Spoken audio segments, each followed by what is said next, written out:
And we continue at 2:05 in the afternoon on the John Phillips Show, live from New York City. Mr. Randy Wings in Culver City. Penny writes in at johnnydontlikeshow@gmail.com on the broken parking meters in San Diego. This is the best news I've heard this year so far. Well, I don't know about that, but let me just say I'm not unhappy. I don't know if it's as heartwarming as the guy stealing copper wire that got electrocuted, but it's up there. Oh, that warmed my heart. And it fried his. 800-222-5222 is the telephone number, 1-800-222-5222. Well, we have a race for mayor in Los Angeles coming up later on this year. And we know that Spencer Pratt of reality TV fame had his home burned down in the Palisades fire, and he is madder than a wet hen. Well, he is now officially a candidate for mayor running against Karen Bass as she seeks another 4-year term. He just recently did a sit-down interview where he laid out his platform and answered the question as to why he should be the next mayor of L.A. Now, here's what's interesting. I guess because Spencer Pratt has name ID from his years on reality television and his social media following since his house was burned down, he hasn't really done any interviews on local television. I can't tell you of any interviews he's done on local radio, but he did get an 11-minute interview on NBC News National. I think this aired on their YouTube channel. It's so weird to me how there are people who are out there, and I'm not picking on Spencer Pratt here because the problem is not just his, but they see a national outlet and they go, ooh, I could be on CBS News N, and I can be on cruise ships all over the globe. And you go, okay, yeah, it's part of the CBS brand, but you're not going on their morning show. You're not going on Face the Nation. You're going on some digital channel that very few people watch. It's the same thing that's true with the business networks. People get all excited if someone's going on Fox Business or Bloomberg or CNBC. You know how many people are watching those shows compared to, let's say, if you're running for mayor of LA, how many people who are listening to the radio or watching the local television newscasts in LA? They don't even compare. This didn't air on, you know what, it's not even MSNBC anymore. This didn't air on the NBC Nightly News. This aired, I think, exclusively on the NBC News YouTube channel, where it has 4,000 views. Now, it's only been a day, but I would imagine you could get a larger reach with television plus YouTube by going on Fox 11 or NBC4 with Conan Nolan or, you know, people that are focused on that. I'm the geek that can find this stuff, but very few people do. No, more people are going to hear that interview on this radio program that see it on the NBC News website.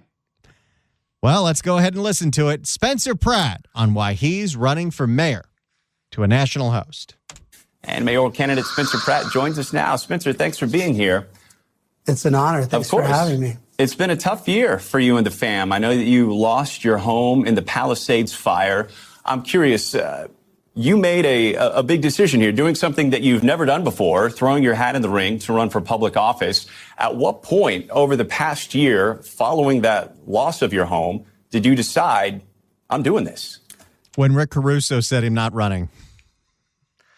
I don't think he pays enough attention to local politics where that even mattered. I think he would have been perfectly happy to just raise his family and make television programs. But then they had to burn down his house, and now he's pissed. You know, they always say you got to have a really good why to run for office. He does have a really good why. I haven't seen a better one yet. Yeah, it wasn't technically a loss. It was stolen. My house was stolen. 7,000 other houses were stolen from us due to, I'll say, criminal negligence by the city and the state of California. So once you really look into all the facts, and thankfully the judge just this past week is letting our case against the city and the state move forward, you see how many failures led to me no. By the way, now that lawsuit's moving forward, that's why a lot of people think Gavin all of a sudden yesterday signed this bill where, hey, we're going to give all the fire victims $100,000. Oh, yeah, because Discovery is going to be a bitch. In Discovery, they're going to find all of these text messages, all of these emails. They're going to find out just exactly what happened, and everyone is going to look bad. There are even more emails that are now getting published by the LA Times today showing that Karen Bass, when the after-action report, the initial draft was released, she wanted to make sure nobody was talking to the interim fire chief about it. Of course. But she didn't have to tell too many people because her liaison to the fire department was out on administrative leave for making fake bomb threats. How many failures led to me no longer having a house, my parents no longer having a house, 12 people burning alive.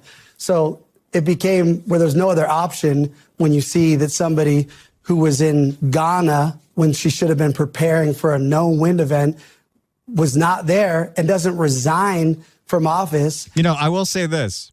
I've been listening to a lot of interviews of a lot of mayoral candidates, including Nithya, including someone you've never heard of named Adam Miller, who owns a tech company that's running. Spencer Pratt is the only one bringing up Ghana. And how do you not bring up Ghana? Well, he talks like a real person, and he's answering the question directly, which is so atypical from the others, even many of the outsiders. I mean, let's face it, Tom Steyer is running for governor as an outsider, and he's just as squirrely as the career politicians. And then continues to cover up all of her negligence to the point where it just came out, the LA Times covered it. And I mean, I've known about it since October. You're referencing Mayor Karen Bass. The Mayor Karen Bass, the after action report that she, in my opinion, an obstruction of justice, having it altered to take away her negligence from it. So when you see all these things, it becomes no choice that if somebody's not stepping up, I just felt I had no choice. And again, I don't want to be running for mayor. I want to be back in my house, feeding hummingbirds, taking my kids to the local school, and having my life. So I just have no choice but to do this, because if I don't, we're going to end up with Karen Bass for another 4 years, and she'll continue destroying the city of Los Angeles, which I love. What'll she burn down by the end of that term? Well, it's actually worse than what he just described. Because if he didn't get in, with Rick Caruso not in, and Tracy Park not in, and I guess a handful of others who would do a better job than Karen Bass not getting in, the options are Bass or someone worse than Bass. Nithya Raman is demonstrably worse than Karen Bass when it comes to what she would do with the city. So we would be punished even more if he wasn't in the race. With all my heart.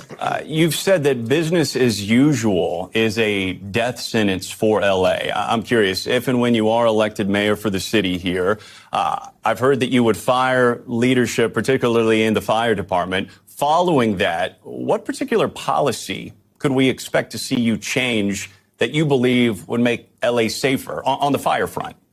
Yeah, let's go just to the fires. Well, that's all people want to think with me. But the reality is most of this year, I've been going after corruption. And that's across the board in the city. It's not just. Fact check true. Yeah. What do you think he would find out if he starts really digging in on all the homeless spending? We have a sitting member of the city council who is still being paid while he is on trial for corruption. Curran Price. Well, and then you have another one, Mark Ridley Thomas, who was convicted and then is appealing his sentence. And for some reason, he doesn't have to go to jail.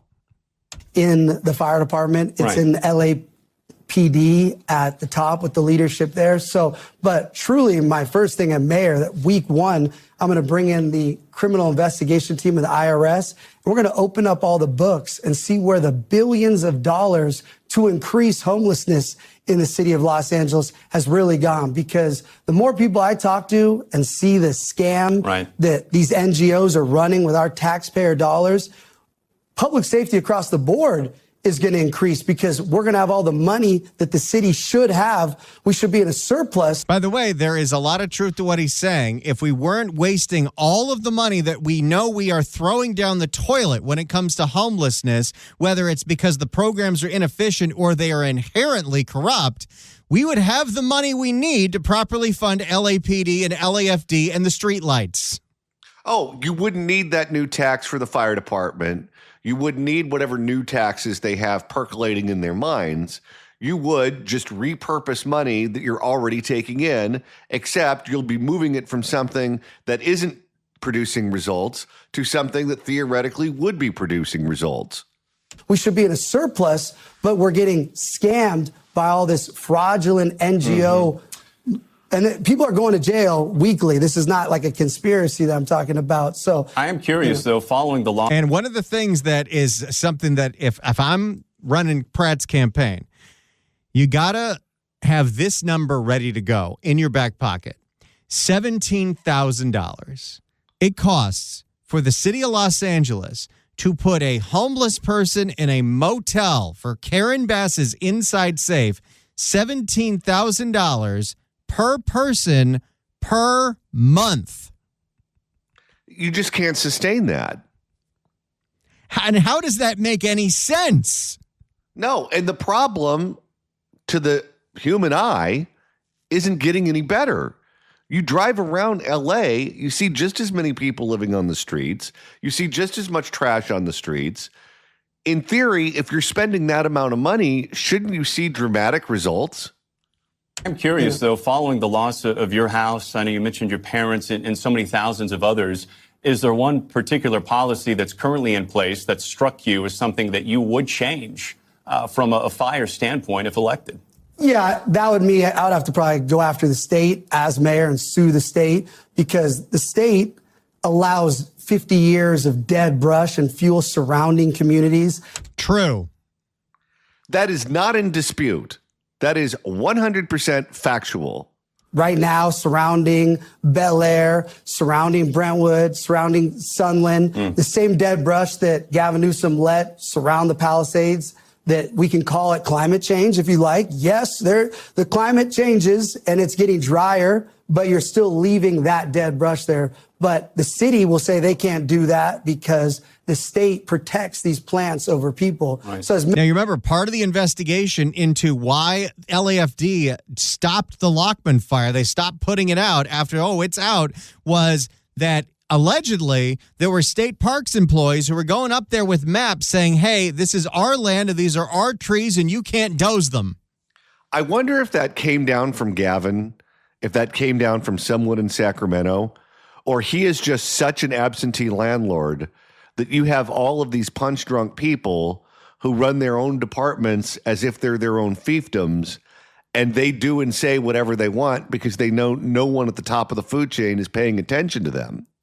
So as mayor, I may just risk it all and say, we're cutting it around my city because I'm going to protect my citizens. And then maybe we have to go to court and end up in the Supreme Court. But, that's one thing as mayor. I like that. I'm going to cut down the dead brush whether they tell me I can or not. I love it. Talk about a man who gets results. I would do, but you technically can't because the state and Newsom protect those plants over the people. But Understood. A fire department just announced a ballot measure here, a half-cent sales tax that would raise an estimated $300 million. This might be a record for how many tax increases are going on the ballot. They're just promoting today a tax increase to fix all the street lights. So you got your street light tax, you got your transit tax, you got your firefighters tax, you got your tax for health care. What is going on? The question will be, is the electorate dumb enough to give it to them? Should we check in with the electorate? Okay. No, I don't know enough to give you any good information, but good luck finding someone who does. And therein lies the problem. That would go strictly to LAFD. Quick question. Have you had a chance to sign that petition yet? And are you confident you could convince folks to feel comfortable digging into their pockets to pay for that? I feel for them in the sense that Freddie Escobar, the former firefighter union president, that came to me with that ballot initiative, and I said, this is pathetic that the money that should be going to the fire department is being wasted. Over 80% of it is used to go pick up homeless people that are ODing, give them Narcan, whatever the drug's called, and drive them to the hospital, where that budget should be going to public safety that we're paying for. So back to... Again, that is completely accurate. You even had the former fire chief admitting that over half of the calls that they go to are related to the homeless. We've turned the fire department into some kind of homeless services department. Should be going to public safety. Someone had a really good idea. I don't remember who it was. Every single time the it was a caller to this radio station. Every single time the LAFD has to go to a homeless OD, they should bill Karen Bass's homeless budget. I love it. Should be going to public safety that we're paying for. So back to solving this homeless scam, we're going to have more money for the fire department. The fire department right now is running a fire department in Los Angeles that should have been LA in 1964. So not only is the fire department underfunded, understaffed, LAPD is underfunded, understaffed, because all the money and resources is going to increasing homelessness. So This is a voice that we need on this debate stage. We do. And I love the fact that he's just fearless about it, that he doesn't care. Because if you take those positions on any of these subjects, good luck getting the Democratic Party to support you for any future election. Good luck getting the unions to support you in any future election. But what's so pure about his candidacy is he's not a politician looking to move up the food chain. He wants to get in there because there are specific things he wants to do to fix the city that's broken. So you support the ballot initiative? No, because I think there's enough money. That's the right answer. There's our boy. Support the firefighters, yes. Do they need this ballot initiative? No, the city should do their job and fund the fire department with the money they have. They have $15 billion every single year. If they can't properly fund the fire department, why should we give them more money? I'll one-up you. Not only do I think the fire department deserves that money, I think they probably deserve more than that. But you're right. It shouldn't come from a new tax. It should come from getting rid of all of these homeless programs that don't work and spending the money on basic services like fire that the city is supposed to provide. In the city budget Understood. that's not being allocated properly. Have not signed it. So if Karen Bass is reelected, God forbid, then I would feel obligated as a citizen that we probably have to find this money because I know the fire department's not going to get the money Understood. from Karen Bass. Speaking of the So we still got quite a bit to go here as Spencer Pratt sits down with NBC News to talk about why he is running for LA mayor. It's Jimmy Buffett Friday on the John Phillips Show. 800-222-5222 is the telephone number. 1-800-222-5222. If you'd like to email the show, you can do so at johnnydon'tlikeshow@gmail.com. Let's go to G in Glendale. G, hello.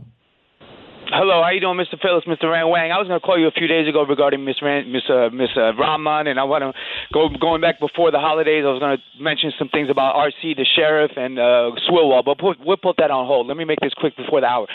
Two things about Miss Thing. Your friend, my enemy, Mr. Frank Moteg, his last guest on yesterday's show mentioned something about Miss Rahman that you might be interested in, might want to check out, and then give us feedback. But let me tell you two things. First of all, I told you I'm a leftist. I used to be homeless. If she didn't, I wasn't in her area, but if she didn't clean up homeless encampments, that'd be a beautiful thing. But there's some things that trump that.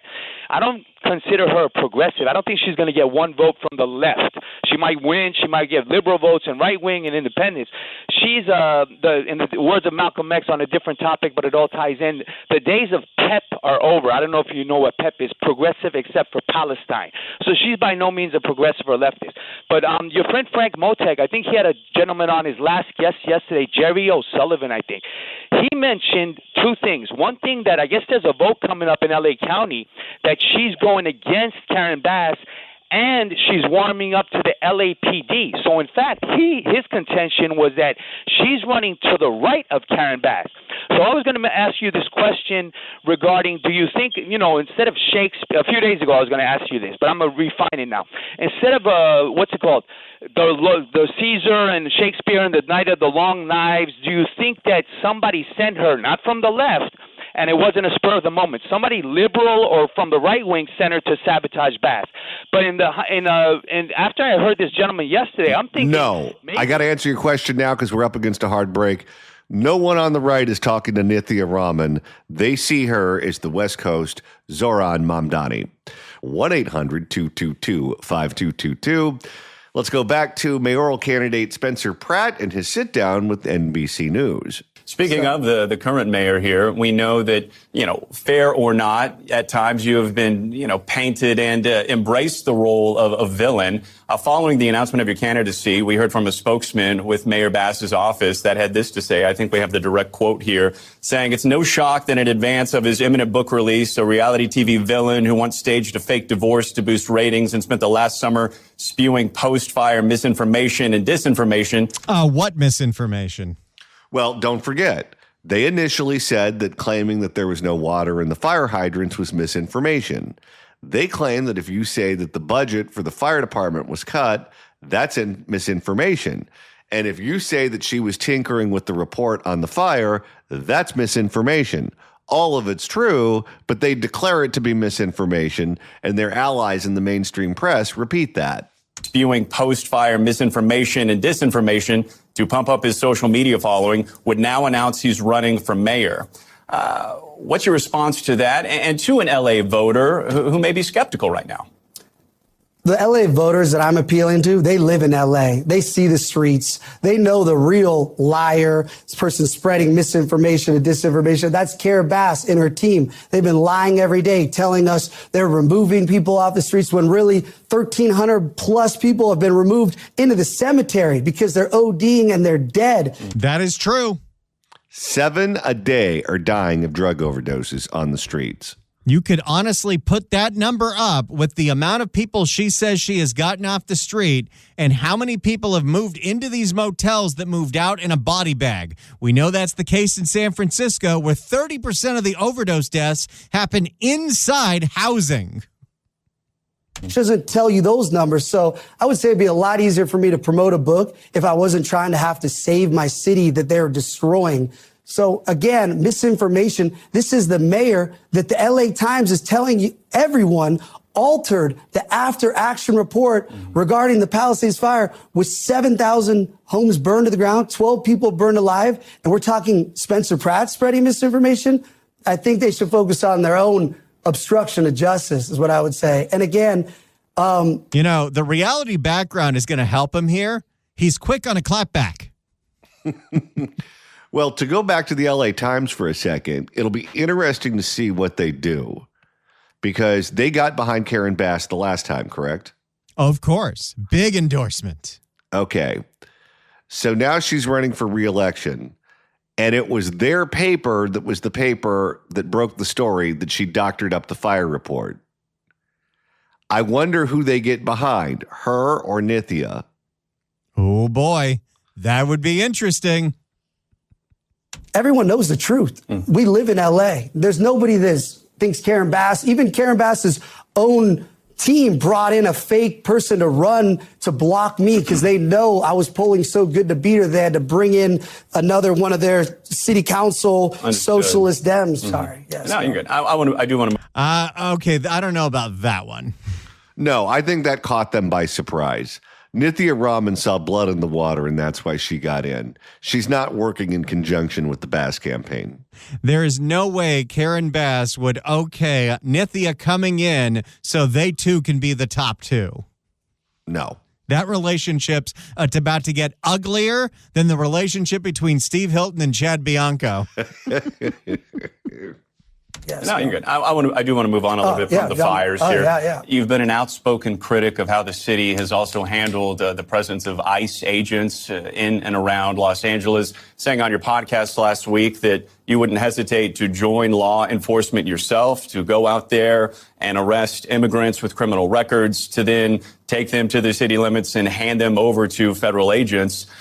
As mayor, I'm curious, how would you sell that to a population that is almost 50% Latino? Well, it would be racist to assume that because you're Latino, you wouldn't want rapists, murderers, drug traffickers, child traffickers off the street. So good answer. 100%. I love the fact that he's not shying away from it. He's just going at it head on. What I'm saying is I'm going to work with the federal government so they don't have to come into LA. I'm going to do the job as mayor to make sure that our city and our streets are safe.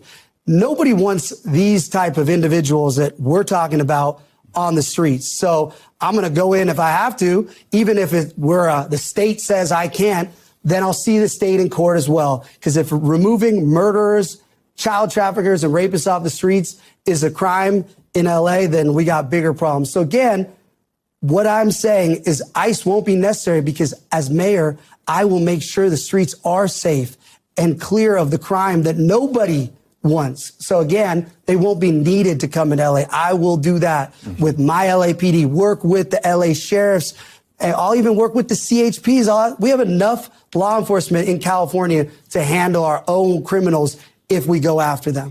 If we're allowed to. Well, all you need to do, which is what they're doing right now in the red states, is open up your jails and your prisons. Because there's so many of them in there, ICE would go to the jails and the prisons and deal with that population of people. And it's not like you can take care of that overnight. That takes a very, very long time. That's what they're spending their time doing in Texas. That's what they're doing in Montana. That's what they're doing in all those other states. There's no reason why that can't be done here in California, too. I wonder how many people are inside a Montana jail. Well, 5? I'll tell you, I've been thinking about this over and over and over again. Why is it that the Dems in California and the Dems in other states don't want criminals? We're not even talking about just accused criminals. We're talking about people who have already been tried, convicted, they're in prison, they're in jail, whatever. Why is it that they do not want those people deported? And the answer is because they look at criminals as just being another protected class.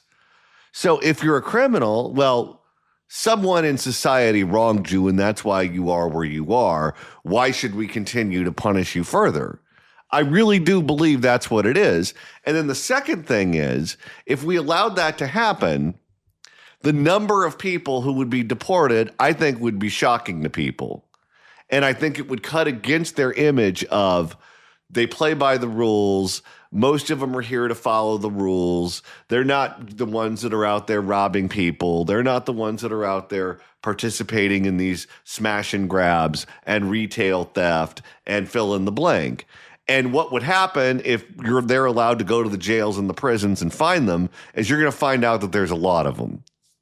Speaking of people you're willing to work with, real quickly before we go, I want to share what your friend Brody Jenner said about your recent candidacy, saying Spencer's not afraid to think differently or speak up, and that's exactly what the city needs. He has my vote because at the very least, he has the backbone to stand up to career politicians who've done little to move Los Angeles forward.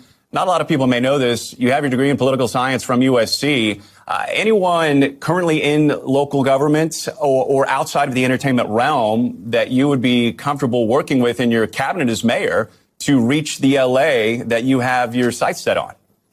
See, this is where talking to someone who's in national media has no idea who's on the LA City Council and how much of a disaster all of them minus Tracy are. No, I mean, what are you supposed to do? So the socialists have a block of what, 5 or 6 right now on the council? They've got Ulysses, they've got Hugo, they've got Nithya, they've got the one that replaced Kevin DeLeo, Isabel Urado. They kind of have Marquise because he's always been kind of with them. So they've got 5, and they want a lot more. And Katie Yaroslavsky plays it both ways, too. Yeah. Okay. So you have essentially half of your council is a socialist bloc. And then you have how many of them who have been convicted and are going to be going to prison, or people who are up on charges who will likely be going to prison. That's quite a big block, too. Okay. So now you're at a majority. That's just between the socialists and the criminals. Well, we haven't even added in the ones that just have a room temperature IQ, like my member of the city council. The neighborhood kids, the down-ass kids don't like it. You know, the one that said, some of my constituents don't want you to fix the streetlights because they want to see the stars. You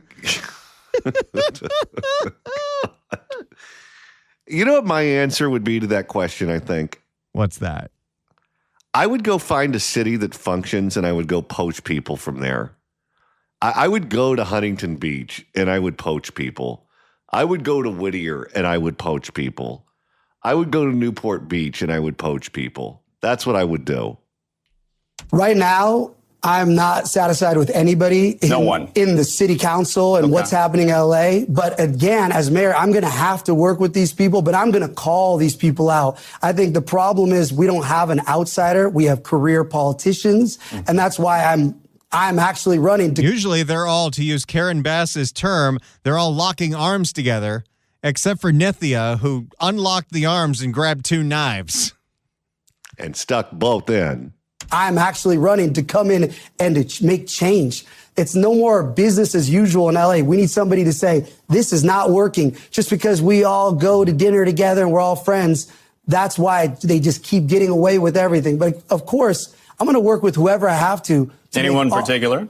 Nobody in the current city council, but I'm sure there's plenty of people in Los Angeles that aren't in politics that will be coming along to help me save LA. Everybody wants what I want with common sense. They want LA back to what it was. They don't want to keep going in this direction. And the people that are running, whether it's Karen Bass or the fake person they brought in to block me so they could have the top 2 spots, Nithya, they are only going to keep doing these same policies that aren't working for Los Angeles. All right. Spencer Pratt, we appreciate you taking time. Candidate for Los Angeles mayor. Thank you. So there you go. Spencer Pratt sitting down with NBC News on his candidacy for L.A. mayor. I like what I heard. 800-222-5222 is the telephone number. 1-800-222-5222. If you'd like to email the show, you can do so at johnnydon'tlikeshow@gmail.com. That's johnnydon'tlikeshow@gmail.com. And Randy, you're monitoring the mailbag. Al writes in from the Port of Oakland at johnnydon'tlikeshow@gmail.com. Who was that leftist caller? I had to turn the volume down to 0. G Money, G Whiz, G Willy Wonkers. My baby girl Shang likes that, so let's hear her. That's right. I like that. That was amazing.